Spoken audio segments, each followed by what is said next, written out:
Square neckline, you நெக்லைனுக்கு piping வச்சு neckline finish பண்ண நீங்கள் லேர்ன் பண்ணிட்டாலே எந்த டைப் ஆஃப் நெக்லைனாக இருந்தாலும் கார்னர் எப்படி ஃபினிஷ் பண்ணுறது, கர்வி எப்படி ஃபினிஷ் பண்ணுறதுன்றதை ஈஸியாக லேர்ன் பண்ணிடுவீங்க. இப்போ ஸ்கொயருக்கு ஸ்டார்ட் பண்ணலாமா? இங்கே ஸ்டார்ட் பண்ணுறேன் பைப்பிங்கை 1/4 டிஸ்டன்ஸ். ஸோ ஸ்ட்ரைட்டாக ஸ்டிச் பண்ணுறது டசன்ட் மேட்டர், ஈஸியாக ஸ்டிச் பண்ணிடலாம். சிங்கிள் சைட் ஃபுட்டர் சேஞ்ச் பண்ணிக்கோங்க. நீங்கள் கார்னர் வரக்குள்ளே தான் இங்கே செக் பண்ணணும் நான் எப்படி கார்னர் டேர்ன் பண்ணுறேன்னு. கார்னர் எதுன்றதை மார்க் பண்ணிக்கலாம். இதுதான் கார்னர், கரெக்டாக இந்த பாயிண்ட். ட்ராப் த நீடில், கரெக்டாக அந்த கார்னரில் நீடில் ட்ராப் பண்ணிவிட்டு இப்படி டேர்ன் பண்ணுவீங்க. டேர்ன் பண்ணக்குள்ளே மேக் ஷுர் தட் இந்த சைடு இருக்குல்ல, ஸோ இதுக்கு முன்னாடி சைடு, இப்போ இந்த சைடுக்கு ஆப்போசிட் முடிச்சோம்ல அந்த சைடை இந்த டைரக்ஷன் ஆப்போசிட் டைரக்ஷனில் டேர்ன் பண்ணிவிட்டு இப்படி டேர்ன் பண்ணுங்க. ஓகே, ஆப்போசிட் டைரக்ஷனில் டேர்ன் பண்ணிவிட்டு இந்த சைடை இப்படி டேர்ன் பண்ணுங்கள். டேர்ன் பண்ணிவிட்டு கண்டினியூ பண்ணுங்கள். ஸோ அதே மாதிரி இங்கே வரக்குள்ள இதுதான் கார்னர்,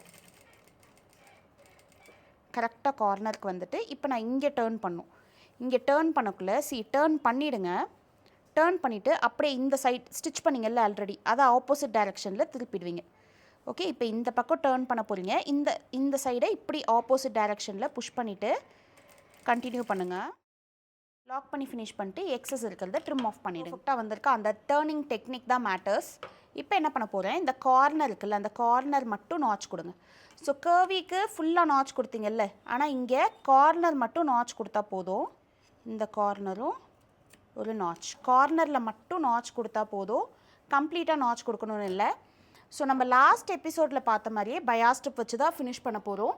நீங்கள் இதுக்கு வந்து ஸ்ட்ரைட் ஸ்ட்ரிப் கூட யூஸ் பண்ணலாம், பயாஸ் ஸ்ட்ரிப் தான் பண்ணணும்னு இல்லை, ஸ்ட்ரைட் ஸ்ட்ரிப் கூட யூஸ் பண்ணலாம். ஓகே, ஸ்கொயர் நெக்லைன்றதுனால ஸ்ட்ரைட் ஸ்ட்ரிப் யூஸ் பண்ணலாம். கார்னர் எப்படி டேர்ன் பண்ணுறேன்னு பாருங்கள். இங்கே வருது கார்னர் அப்படின்னா ட்ராப் த நீடில், டேர்ன். அப்போ டேர்ன் பண்ணக்குள்ளே ஆப்வியஸ்லி இன்னொரு டைரக்ஷன் ஆல்ரெடி கட் கொடுத்துருக்கோன்றதுனால ஈஸியாக டேர்ன் ஆகிடும். அப்படியே கண்டினியூ பண்ணுங்கள்.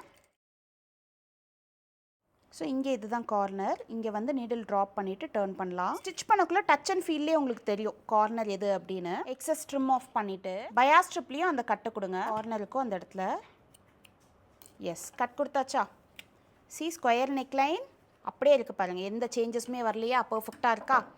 இப்போது நெக்ஸ்ட் ஸ்டெப் என்ன பண்ணோம், யூ நெக்லைனுக்கு என்ன பண்ணுமோ அதே தான்.